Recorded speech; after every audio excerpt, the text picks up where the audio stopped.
Next 9 news में आपका बहुत बहुत स्वागत है। मैं हूं आपके साथ अबरारुल हक रहमानी। मुद्दा आज का ख़ास प्रोग्राम में आपका बहुत बहुत स्वागत है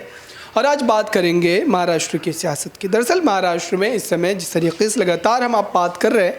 कि कोर्ट के फैसले के बाद क्या वाकई जो सियासत है उसकी तस्वीर बदलेगी और क्या उद्धव ठाकरे के लिए कोई उम्मीद भरी खबर जो है वो आ सकती है। क्योंकि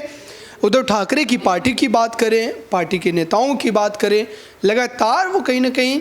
टूटे हुए से महसूस कर रहे हैं। क्योंकि पार्टी में जो टूट हुई थी वो दरअसल वो टूट की भरपाई आप कहिए कि कई सालों लग जाएंगे उसकी भरपाई करने में। और यही वजह है कि बीजेपी और एकनाथ शिंदे गुट जो है लगातार हावी होते चले जा रहे हैं। भले ही कुछ विधायकों का साथ इस समय भी उद्धव ठाकरे के जो है साथ बना हुआ है, लेकिन उसके बावजूद भी राजनीतिक जो गुंजाइश है वो बिल्कुल कम नजर आती है उद्धव ठाकरे के लिए कि 2024 की बात करें या फिर जो कुछ महीनों के बाद बीएमसी के चुनाव होने वाले हैं उस चुनाव की बात करें। क्या वाकई उद्धव ठाकरे अपनी उस सियासी ताकत को साबित करने में सफल हो पाएंगे और क्या बाला साहब ठाकरे की वो जो विचारधारा वाली राजनीति थी, क्या उस विचारधारा की राजनीति को अब भी जनता पसंद कर रही है इतने बड़े आरोपों को लगाने के बावजूद भी। क्योंकि बीजेपी एकनाथ शिंदे लगातार यही कह रही है कि शिवसेना पार्टी के जो प्रमुख है इस समय उद्धव ठाकरे, उन्होंने अपनी विचारधारा से समझौता कर लिया और यही वजह है कि जनता के बीच एक नकारात्मक माहौल जो है उनके खिलाफ पैदा किया जा रहा है। और साथ ही इस बीच कोर्ट का मुद्दा भी काफ़ी अहम माना जा रहा है, क्योंकि कोर्ट के फैसले के बाद ये तय है कि महाराष्ट्र में एकनाथ शिंदे के मुख्यमंत्री बने रहने या फिर इस सरकार को गैर संवैधानिक करार दिए जाने के बाद उद्धव ठाकरे के लिए एक सियासी आप कह सकते हैं कि रास्ता खुलता नजर आएगा। इन्हीं तमाम मुद्दों को गहराई से समझने की कोशिश करेंगे। मेरे साथ नाज़रीन बनी हुई है, समझते हैं कि इस पूरे मुद्दे पर इनकी क्या राय है और क्या कोर्ट के फैसले के बाद क्या ये वाकई माना जाना चाहिए कि महाराष्ट्र में उद्धव ठाकरे के लिए सियासी तौर पर जो है कोई एक जो है बेहतर खबर जो सुनने को मिल सकती।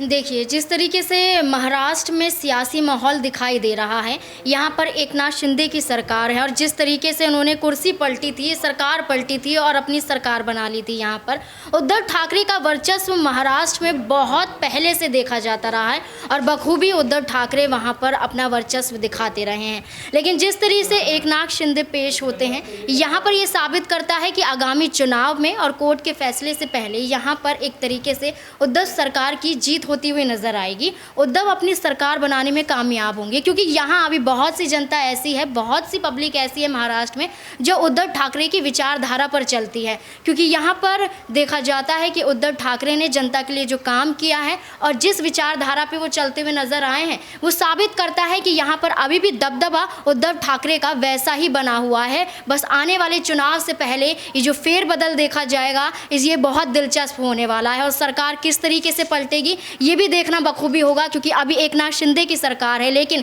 जब इस चुनाव के दौर के बाद रिजल्ट आएगा, जब आप देखेंगे तो वहाँ पर उद्धव ठाकरे किस तरीके से ये सियासी माहौल को बदल देते हैं और किस तरीके से अपनी सरकार बनाते हैं। क्योंकि उद्धव ठाकरे बहुत पहले से सरकार में चलते हुए नजर आ रहे हैं और ऐसे में एकनाथ शिंदे अभी आए हैं, लेकिन इनका वर्चस्व इतना नहीं दिखाई दे रहा, इतना वो जनता से नहीं जुड़ पा रहे जितना उद्धव ठाकरे जुड़ते थे। तो इसी माहौल को देखते हुए लग रहा है कि पासा पलट सकता है और किसी की भी सरकार बन सकती है। लेकिन ये बात तय है कि महाराष्ट्र में बीजेपी जो है एकनाथ शिंदे के साथ, और जाहिर सी बात है कि बीजेपी एक जो है बड़ी वजह हो सकती है उद्धव ठाकरे के खिलाफ माहौल तैयार करने में। क्योंकि अगर देखा जाए तो भले ही उद्धव ठाकरे लगातार ये कोशिश कर रहे हैं कि वो जो उनकी परंपरागत जो वोट बैंक की बात करें, जो बाला साहब ठाकरे के समय से लगातार उनके साथ बनी हुई है, वो किसी भी तरीके से उस वोट बैंक को जोड़े रखना चाहते हैं। लेकिन उसके बाद भी अगर सीटों के लिहाज से समझें तो सीटों के लिहाज से अगर देखा जाए तो कोई ज़्यादा जो आप कह सकते हैं कि दूरी नहीं देखने को मिलती है। और यही वजह है कि माना जा रहा है कि इस बार जबकि उद्धव ठाकरे के लिए दोहरी चुनौती है, उद्धव ठाकरे के खिलाफ एकनाथ शिंदे भी हैं, बीजेपी भी है और उनकी पार्टी के अभी भी कई नेताओं की बात सामने आ रही है कि वो चुनाव से पहले पार्टी को छोड़ सकते हैं। क्योंकि एकनाथ शिंदे मुख्यमंत्री, और जाहिर सी बात है कि मुख्यमंत्री रहते हुए कई नेताओं को पार्टी से तोड़ना और उनको अपनी पार्टी में शामिल करवाना, ये सारी चीज़ें बहुत ही आसान हो जाती है। तो इन तमाम फैक्टर के बाद क्या ये माना जाना चाहिए कि उद्धव ठाकरे इन दोहरी चुनौतियों से लड़ने के बावजूद भी अपनी जो एक सियासी जगह है उनकी महाराष्ट्र में वो बनी रह पाएगी, या सिरे से वो खारिज होते नजर आएंगे? क्योंकि भले ही अभी अगर देखा जाए चुनावों की बात करें तो एमएलसी चुनाव में उनको जाहिर सी बात है सीटें मिली है, लेकिन ये निकाय चुनाव है, इसका उतना ज़्यादा असर नहीं देखने को मिलता है क्योंकि बीजेपी विधानसभा चुनाव, लोकसभा चुनाव को अलग ढंग से लड़ती है। तो इसको कैसे देख रहे हैं? क्या ये सारी चीज़ें उद्धव ठाकरे के लिए इतना ज़्यादा आसान रहने वाली? देखिए, उद्धव ठाकरे की कड़ी चुनौती तो होगी क्योंकि ये चुनाव जो है इतना आसान नहीं होने वाला है। बात करें एकनाथ शिंदे की, तो जिस तरीके से महाराष्ट्र में देखा जा रहा है सियासी उठापटक, तो किसी पार्टी को ज्वाइन करना और किसी पार्टी से निकलना, ये सिलसिला सिर्फ एकनाथ शिंदे की सरकार में नहीं, भारतीय जनता पार्टी हो, कांग्रेस हो, तमाम पार्टियों में देखा जाता है कि कोई पार्टी को ज्वाइन करता है तो कोई पार्टी से जाता है। जिस तरीके का माहौल अभी पूरे देश में चल रहा है और उस पर यहाँ पर भारतीय जनता पार्टी को निशाने पर लिया जा रहा है कि किस तरीके से कांग्रेस को बैकफुट पर लाने के लिए और तमाम विपक्ष पार्टियों को हटाने के लिए और अपनी सत्ता में मजबूती लाने के लिए वो किस तरीके से नीतियों का इस्तेमाल कर रही है। ठीक उसी तरह से एकनाथ शिंदे की बात की जाए तो वो भी महाराष्ट्र में इसी नीतियों पर चलते हुए नजर आ रहे हैं।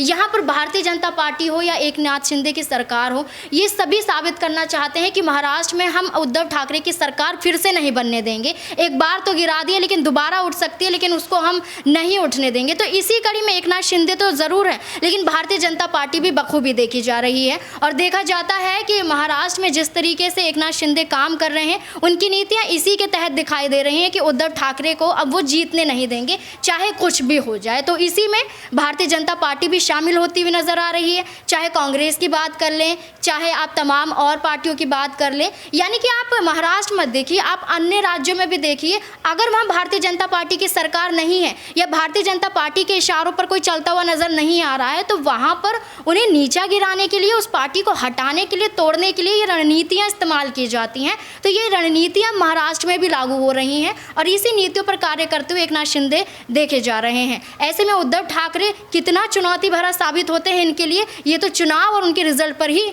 निर्भर करता है। बहुत बहुत शुक्रिया इन तमाम सवालों का जवाब देने के लिए। तो ये महाराष्ट्र की सियासी सूरत हाल थी। अब समझना ये है कि